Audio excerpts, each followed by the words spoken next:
খালি একটা খেজুর কম্বো প্যাকেজে ঢুকছিলাম, ঢোকার পরে এই পর্যন্ত আমারে 5 বার ফোন দেওয়া আসছে ওইখান থেকে যে আপনার খেজুরের অর্ডার আসছে। গত বুধবার একটা আসছে, আবার বৃহস্পতিবার একটা আসছে, আবার ফোন দিয়ে বলতেছে আমারে যে আপনি কি খেজুরের কত নম্বর প্যাকেজটি অর্ডার করছিলেন, আমরা কি অর্ডার কনফার্ম করবো।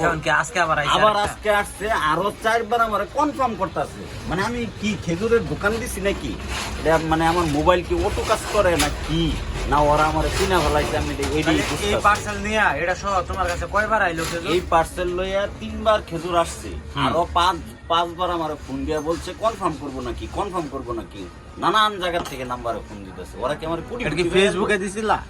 এটাই আমি তো বুঝতাছি না। ফেসবুকে না ওদের ওয়েবসাইটে? না, ওরা তো জানে যে আমার কিছু টাকা পয়সা আছে, কি ওরা জানা বলাইছে নাকি টাকা পয়সার সন্ধান, আমি এটা বুঝতেছি না। আমি তো কোনো উপদেষ্টা ছিলাম না, আমার তো এত টাকাও না। তারপরে এরা কি জন্য আমার এত অর্ডার করতেছে এরা মনে হয় এমনি আমার দিতেছে, গিফটও দেয় না।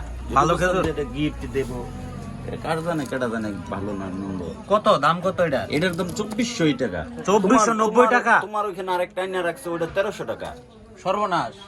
ও মানে অলরেডি বাড়িতে একটা অলরেডি নিছি, এইটাও 1300 টাকা। মানে বাড়িতে একটা নিছো, এই যে একটা গতকালকে রাখছো, আবার এই যে আরেকটা আসছে আজকে, না? তার মানে তুমি কয়টা অর্ডার করছিলা? আমি তো অর্ডার করছি একটা, কিন্তু এরা বারবার আমারে খেজুর দিচ্ছে, কিছু বুঝতেছি না। যাই হোক, রমজান মাসটা সামনে, এই জন্য মনে হয় তাদের